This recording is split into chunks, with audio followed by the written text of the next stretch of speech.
ഞാൻ അനുവാണേ. ഇന്ന് ഒരു വെറൈറ്റി വീഡിയോ ആവാം അല്ലേ?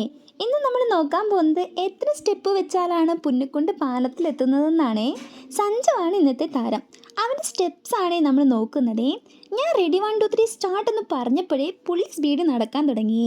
പിന്നെ ഞങ്ങളും പിന്നാലെ വെച്ച് പിടിച്ചേ. കൊച്ചിടയ്ക്കിടയ്ക്ക് നിന്നിട്ട് ഇവിടെ വരെ 45 60 എന്നൊക്കെ പറയുന്നുണ്ടായിരുന്നു കേട്ടോ. കൊച്ചിൻ്റെ കുഞ്ഞിക്കാലികളാണെങ്കിലും കൊച്ച് വളരെ സ്പീഡിൽ എണ്ണിത്തീർക്കാനുള്ള ശ്രമത്തിലായിരുന്നു കേട്ടോ. എത്ര വരെ ഉണ്ടെന്ന് എണ്ണിത്തീർക്കാനായിരുന്നു കൊച്ചിൻ്റെ മെയിൻ ഉദ്ദേശമേ. പിന്നെ ഇതാണ് ഞാൻ പഠിച്ച നഴ്സറി സ്കൂൾ കേട്ടോ.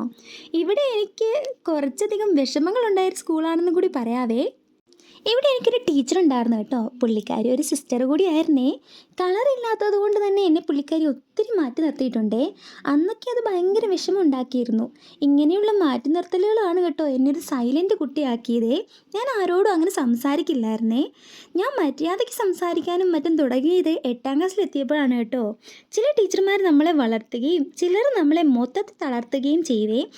എന്നെ തളർത്തിയതിന് ബെസ്റ്റ് എക്സാമ്പിളായിരുന്നു ആ സിസ്റ്ററെ. പിന്നെ എനിക്ക് നിങ്ങളോടാണ് കേട്ടോ പറയാനുള്ളത്. നമ്മൾ തളർത്താനും മറ്റും ചുറ്റും ഒരുപാട് ആൾക്കാരുണ്ടാവുമേ. ഈ നെഗറ്റീവൊക്കെ ആക്കുന്നവരെ നമ്മൾ എന്ത് ചെയ്യണം? അങ്ങ് ഇഗ്നോർ ചെയ്തേക്കുക. ഞങ്ങൾ സഞ്ജുവിൻ്റെ പുറകെ വെച്ച് പിടിച്ചെങ്കിലും കൊച്ചിടയ്ക്ക് സ്ലോ ആയി കേട്ടോ. എന്നാലും കൊച്ച് കൗണ്ടിങ് നിർത്തിയില്ലായിരുന്നു കേട്ടോ. അങ്ങനെ ഞങ്ങൾ പാലത്തിലെത്തി കേട്ടോ. ഇവിടം വരെ എത്ര സ്റ്റെപ്പാണെന്ന് നമ്മുടെ സഞ്ജുക്കുട്ടൻ പറയുവേ. പാലത്തിൻ്റെ അടുത്ത് വരെ 481 സ്റ്റെപ്പ്. ഓക്കേ, അപ്പോൾ ഇത്രയേ ഉള്ളൂ കേട്ടോ. ഇതായിരുന്നു ഞങ്ങളുടെ പുന്നക്കുണ്ടിലേക്കുള്ള യാത്ര. അപ്പോൾ ശരി, പിന്നെ കാണാം.